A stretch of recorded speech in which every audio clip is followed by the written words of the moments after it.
Olá, meus amigos, muito bom dia. Sou o Dr. Antônio Martins Faria, sou contador, sou advogado, moro em Santa Cruz do Capibaribe, Pernambuco. Eu quero primeiro agradecer a Deus por estar vivo e a você, meu amigo, minha amiga, meu irmão, minha irmã, que dá seu like, seu dislike e faz seus comentários. Muito obrigado mesmo.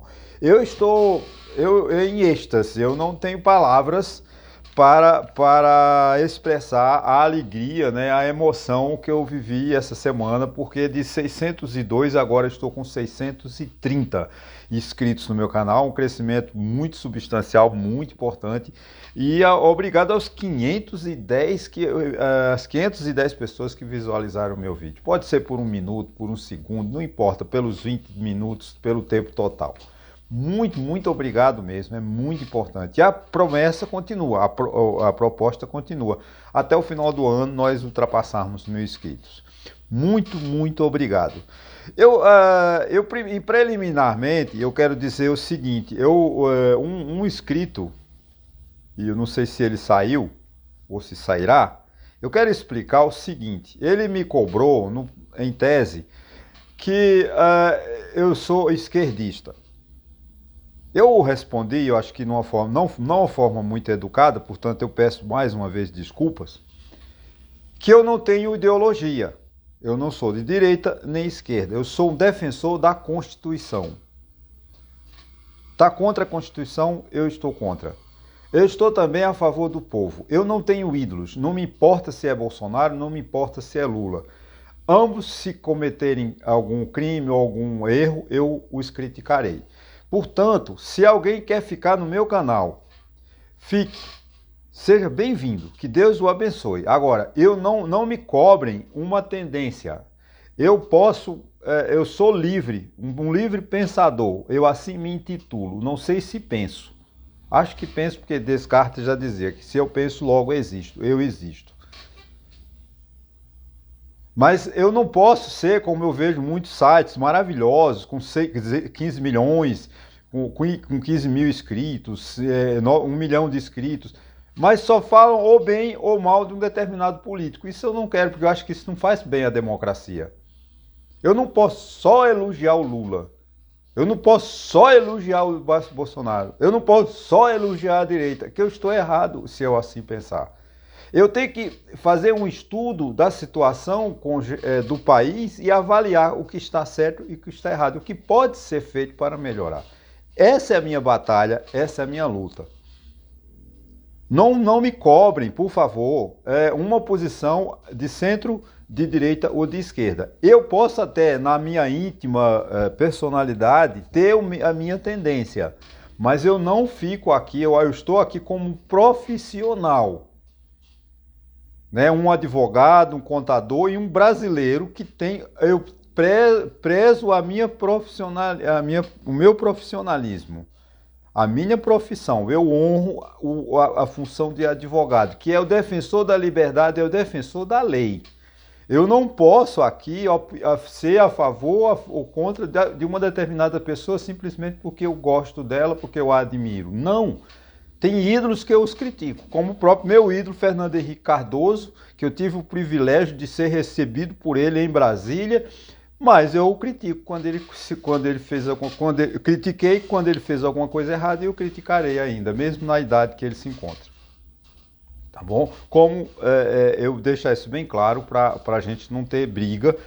Se você vem para o meu canal e acha que eu vou ter sou centro, direita ou esquerda, não fique no meu canal, porque eu não vou ficar. Eu vou transitar por onde há respeito à Constituição. Aí eu fico. Se você respeita a Constituição, as instituições democráticas, o poder legislativo, o poder executivo, o poder judiciário, aí você conte comigo. Agora, para defender Bolsonaro, defender Lula, não me chame. Defendo quando eles merecerem e critico quando eles também o merecerem. Ok, gente? Então, aqui é o seguinte, hoje eu vou falar da reforma da Previdência, tá? Nós precisamos de uma reforma da Previdência urgente. Fizemos em 2017, 2019, né, que foi a emenda, acho que a emenda 103, né, não me engano, 119, desculpa, mas eles visaram apenas o caixa, eles não se preocuparam com a administração, eles não se preocuparam com a obtenção de receitas. Então, o déficit da Previdência é um problema que tem que ser resolvido.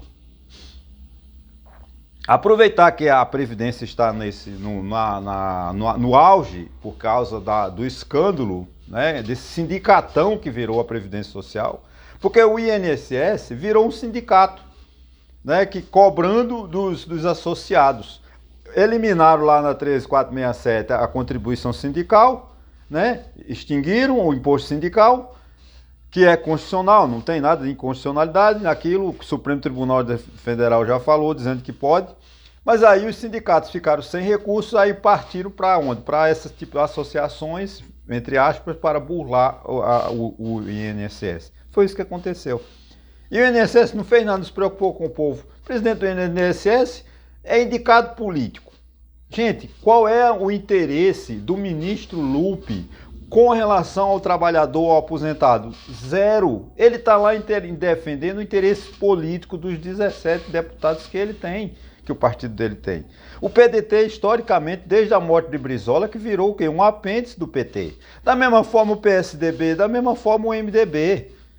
São partidos que ficaram desde... o Aécio Neves disputou com Dilma, ele disputou só por fingir. Ele sabia que Dilma ia ganhar, porque estava torcendo, porque interessava mais ao PSDB a Dilma ganhar do que nele mesmo. Essa é a grande verdade. Então, PMDB, PSDB, PDT, são todos partidos que são aliados do governo Lula. O PP, né, que o União Brasil tem... que você não pode ter o ministério, se você é da oposição... Você não pode ser ministro, porque você é da oposição e trabalhar para um governo que você não pode criticar. Que oposição é essa? Então a política no Brasil está completamente errada, completamente distorcida, porque eles querem os ministérios, mas não querem a responsabilidade. E não pode ser assim, tem que dar a responsabilidade. Se o PDT tem um ministério, que cobre-se do PDT a responsabilidade. Se o MDB tem ministério, que cobre-se do MDB a responsabilidade. Se o PT tem ministério, que cobre-se da responsabilidade. Mas não. O orçamento foi sequestrado pelo Poder Legislativo, a desmoralização dessas emendas PIX, dessas emendas particulares, como nós estamos vendo, né, 10 bilhões que os deputados enviam para quem eles querem, sem prestação de contas, e eu vou ter que aplaudir isso, porque é do meu partido? Não. A política brasileira está totalmente errada. Então, a Previdência Social precisa de ajuda, precisa de socorro, porque se ela não tomar a medida, daqui a pouco o governo não tem com o que pagar mais os aposentados e pensionistas. O envelhecimento rápido da população, né, e a nova geração, a chamada geração Z, que não tem mais interesse em adquirir, encontrar, ir para o mercado de trabalho, disputar como eu disputei, 35, 40 anos de trabalho para me aposentar com contribuição. Ele não quer mais isso. Né? Você vê, é preciso que urgente o Congresso Nacional faça uma reforma da Previdência, trazendo mais 35% da sociedade ativa, da mão de obra ativa, produtiva desse país, que não contribui para a Previdência. Só 65% da classe trabalhadora está contribuindo com a Previdência. Mas 35% está fora. E tem como o governo chamar essas pessoas? Tem como o governo atrair esses mais 35 milhões de brasileiros que estão trabalhando, que estão vivendo sua vida normal, porque são jovens, mas quando essas pessoas atingirem a maioridade, a idade de 65 anos, com direito à aposentadoria, vão todos, como eles não contribuíram, não são contribuintes da Previdência Social, vão para a assistência social. Viver de uma migalha, de uma esmola, de um salário mínimo. Isso é que tem que ser combatido. Não é ficar nessa lenga-lenga, dessa briga. Gente, o que é que fizeram? Os parlamentares fizeram este ano? Nada. Nada. Eles não estão discutindo nada sério. Eles só estão discutindo balelas. Eles só estão discutindo besteiras. Esse negócio de anistia, anistia, anistia. E o país parado, o país sem governo. A realidade é essa, que o país não tem governo. O Partido dos Trabalhadores não governa, o PT não governa. O que Lula está fazendo nesses 3 anos de governo? Não, é brigando com o Bolsonaro. O Bolsonaro fala uma coisa, Lula responde, Lula fala, Bolsonaro responde, e o país sem governo. O país sem segurança pública, o país sem educação, o país sem previdência social.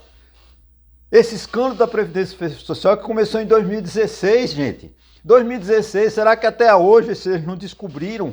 Só descobriram quando realmente o povo foi para a rua, foi denunciar, foi escrever para os jornais, é que eles aí disseram, não, vamos pesquisar em 2025. Mas eles sabiam dessa sangria, desses milhões de reais que saíam tanto dos empréstimos consignados quanto das aposentadorias, esse escândalo que a Polícia Federal está encontrando. Vai me dizer que o Ministério da Previdência não sabia? Claro que sabia, mas estava atendendo a interesses deles, os sindicatos, as associações dos parceiros, dos políticos. Porque os cargos públicos são entregues. Eu fiz há pouco tempo um vídeo sobre 323 amigos de Lula que são conselheiros de estatais. Você acha que uma pessoa que é ministro, vai ser ex-deputado, vai ser conselheiro de estatal, vai ter alguma preocupação com a estatal? Claro que não tem com a empresa, desculpa, com de empresas estatais não, de empresas com as quais o governo é acionista. Que devia ser proibido o governo federal ter ações. O BNDES hipotecou porque a empresa não tomou emprestado e não pagou, vende no leilão essas ações que o Brasil, que a União tomou, que o BNDES tomou e empenhou, né, hipotecou, vende logo. Não podia, na minha opinião, o governo não devia ter ações, nenhuma empresa estatal, nenhuma empresa privada. O governo devia sair da iniciativa privada. Ele não tem, o artigo 170 da Constituição determina que o Brasil, o artigo 172, 170, 172, 173, o Brasil é o Estado regulador. O Estado, a Constituição Federal, dá condições para que o Brasil regule o mercado através das agências governamentais. Da ANS, a Agência Nacional de Saúde, a Agência Nacional de Energia, a Agência Nacional de Telefonia. Essas agências deviam ser bem administradas, mas não são. O que é que eles fizeram? Para administrar bem, as agências reguladoras deviam ter independência, mas elas não têm porque entregaram cargos aos políticos, aos partidos políticos. Faz uma pesquisa, todas as agências reguladoras, vê se não é do PDT, do PTB, aquele que foi onde foi para casa. Deputado, com justiça que ele está doente, Roberto Jefferson. Graças a Deus, o ministro do Supremo teve a ideia fantástica de liberar e manter que ele fique em casa repousando melhor. Isso é justiça. Isso é justiça, né? Mas, então, assim, os cálculos, gente, os cálculos da Previdência, se nada for feito, em 2026, ela chegará a 1 trilhão e 130 bilhões de reais. Em 2028 já passará de 2 trilhões. Isso o problema é que, sabe, mas não tem arrecadação. O governo tem que pagar, mas não tem onde arrecadar, que ele não arrecada isso. Porque 35% de brasileiros que podem contribuir com a Previdência Social não contribuem. São os autônomos, são essas pessoas que não são incentivadas a contribuir com a Previdência. A uberização da sociedade, os entregadores de pizzas, os mototaxistas, os bombeiros, essas pessoas precisam de uma consciência, de uma política de governo que as convençam de contribuir com a Previdência. Mas o governo não faz nada. Quer logo criar um sindicato. O sindicato não resolve, o sindicato acabou, a teoria do sindicato desapareceu. Né, o Lula, eu sei que Lula é fundador do sindicato, mas o sindicalismo dos anos 70 e 80 acabou. O PT não tem mais um discurso atual. O PT envelheceu. A teoria do PT de sindicalismo, como está fazendo hoje a Gleisi Hoffmann, como ainda faz José Disseu, como ainda faz aquele secretário que é ex-governador, ministro de Lula, que é ex-governador da Bahia, né? Não adianta esse sindicatão como está no Palácio do Planalto, meia dúzia de pessoas ali que tem a proximidade com Lula e não dizem ao Lula o que está acontecendo. Você vê, o ministro, o Lula, ele mantém o ministro, o governo Lula é o governo que tem ministros paralelos, né? Ele tem um ministro das Relações Exteriores, que é o Vieira, ele tem um ministro das Relações Exteriores, que é Amorim, e também tem outro ministro da Economia, que é Rui Costa. Rui Costa foi primeiro para a Índia fazer os acordos, né, viabilizar a viagem que Lula fez para a China, né? Quer dizer, aí está uma briga entre o ministro da Fazenda, Haddad, que tem que decidir, que tem um estudo da economia, e o Rui Costa. Aí fica disputando. Quando o Haddad vai para o Palácio Planalto, leva 2, 3 horas de cadeira esperando que o presidente Lula. Isso é piada. Eu não estou inventando isso.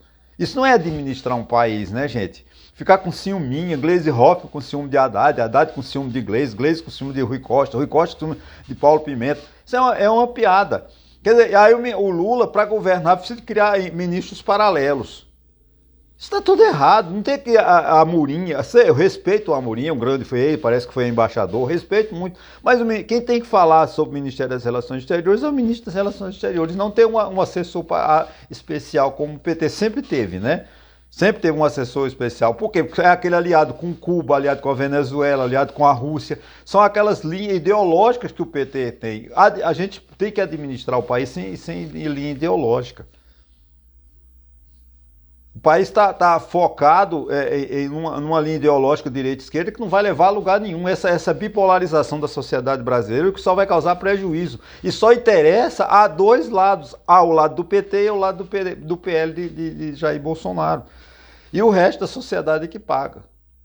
Nós precisamos de sair dessa dicotomia, dessa briga. Nós precisamos de ter candidaturas de centro, candidaturas de direita, candidaturas de esquerda, de centro e de direita e esquerda. Não é deixar... Porque acho que foi o Michel Temer que escreveu um artigo que dizia renascer a direita.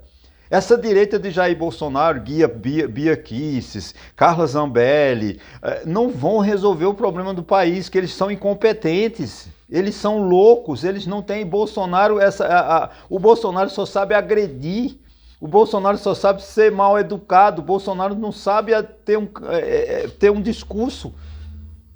Esses deputados, aquela senadora lá do Distrito Federal, gente, pelo amor de Deus, a política precisa de melhorar a qualidade. Não, só tem gente ruim na direita? Não, na esquerda temos piores.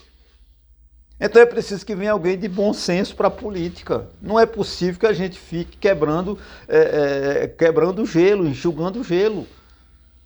O que é que esses parlamentares, na pior legislatura que nós temos, foi a de Bolsonaro. O que é que nós estamos nessa legislatura? Nada. Nós não estamos fazendo nada. Ela está há 6 meses praticamente parada. O Congresso Nacional não vota um projeto de destaque, não tem nada que se possa dizer, caramba, o Congresso Nacional está votando alguma coisa boa. Mas não, eu não queria nem falar aqui, né, porque a minha preocupação hoje é com essa questão da Previdência Social. Né, 65%, né, problemas que o IBGE, voltando aqui qual é o problema? A reforma da Previdência. Nós temos 35% das pessoas que não contribuem com a Previdência Social. Né? Então, e essas pessoas são pessoas ativas, pessoas que podem trabalhar ainda e podem contribuir. Você pode trabalhar, pode contribuir para a Previdência Social. Né?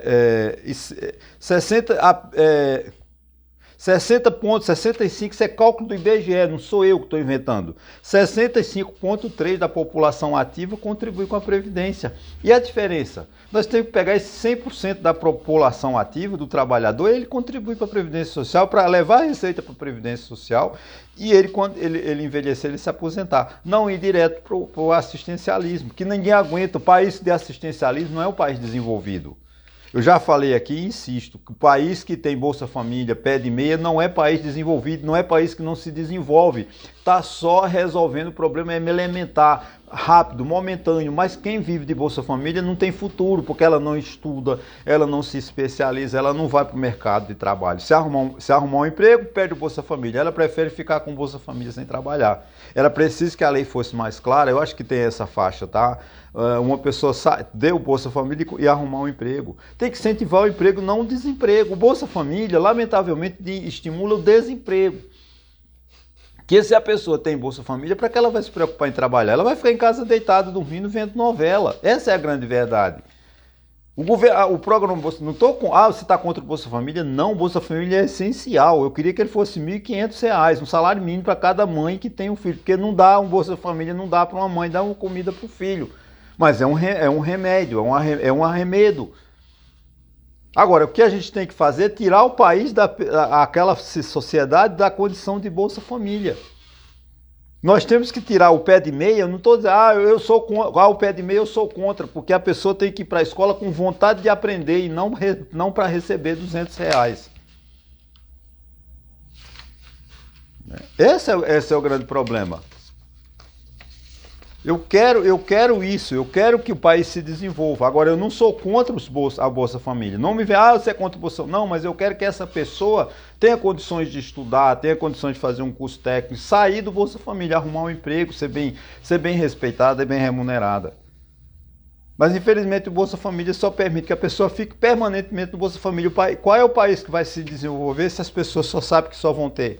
Aqui no Nordeste, as pessoas sonham com a aposentadoria de um salário mínimo. Isso é uma pena. A culpa do povo nordestino não é que o Estado, o município não deu educação. O município não deu educação, não deu saúde, não deu nada, não amparou. Essa sociedade é pobre, é humilhada pelos políticos que só querem o voto. E o sonho desaparece.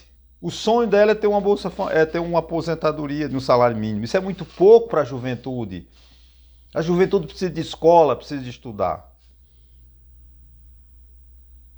Então, meus caros, ou a gente faz a reforma da Previdência imediato, trazendo novos contribuintes para o sistema, ou o sistema quebra. Não dá, porque o que acontece? O governo vai pagar as aposentadorias e pensões, o que vai acontecer? Vai tirar do lucro do investimento, vai sobrar menos dinheiro para investir, então o país vai ser cada vez mais atrasado. Então a contribuição para a Previdência Social é essencial. Você, jovem, de 16 anos, entrou no mercado de trabalho, corra e faça alguma coisa para contribuir para a Previdência Social. Agora é muito claro, o governo não pode cobrar. Essa semana mesmo uma moça na academia me perguntou como fazer para se inscrever no INSS. Né? E eu falei, olha, é 20% do salário mínimo. Pega 20% do salário mínimo, ela não tem. Se ela já recebe um salário mínimo, ela vai pegar 20% e vai pagar para a Previdência? Ela não vai. Ela vai ficar na clandestinidade. Quando ela vê que dá 400 e poucos reais, 400 e pouco, quase 500 reais, ela não vai. Metade do salário mínimo para ela. Então o governo tem que, mas você aí nesse caso sou favorável a subsídio, tem que dar um desconto, baixar, o MEI não resolve o problema de todo mundo. E nem isso o MEI está resolvendo. A maioria das pessoas que têm MEI estão fora da Previdência, que não estão pagando. Então é questão de política de Estado. E é uma questão de política de social. A sociedade tem que cobrar do Estado uma melhor situação para que ele possa contribuir à Previdência Social. O trabalhador rural, pelo amor de Deus, se documentem. Vocês não vão se aposentar quando completar 55 anos ou 60. E eles vão, a próxima reforma da Previdência, eles vão fazer, tirar a idade de 55 para a mulher e 60 para o homem na aposentadoria do trabalhador rural. Isso eles vão fazer, para você se aposentar com 62 e 65, para trabalhador rural. Isso eles vão fazer. Agora, pensar em melhorar a situação de como você contribuir, ser mais explícito com a contribuição do trabalhador rural. O trabalhador rural precisa de contribuir para a Previdência. Agora, os sindicatos que deviam auxiliar, não auxiliam, não informam. E o povo do campo se associa ao sindicato, mas não paga a Previdência. A ideia, né, no Nordeste velho de guerra é que você sendo sócio do sindicato, você se aposenta, o que é uma bela mentira. O sindicato é fundamental. Eu estou dizendo, se associa ao sindicato. Não estou querendo, sou contra o sindicato. Não, o sindicato é a defesa do trabalhador. Agora, os sindicatos deviam incentivar a população rural a contribuir com a sua produção. Claro que tem anos que não tem produção. Esse ano mesmo, na nossa região, não tem o que ele produzir, porque não choveu. Até agora nós estamos no dia 12 de maio, e amanhã, dia 13, comemoramos a libertação da escravidão, data muito importante, né, para o nosso país, mas ainda não choveu. Então essa produção de leite, produção de milho, de feijão, de arroz, ela não tem.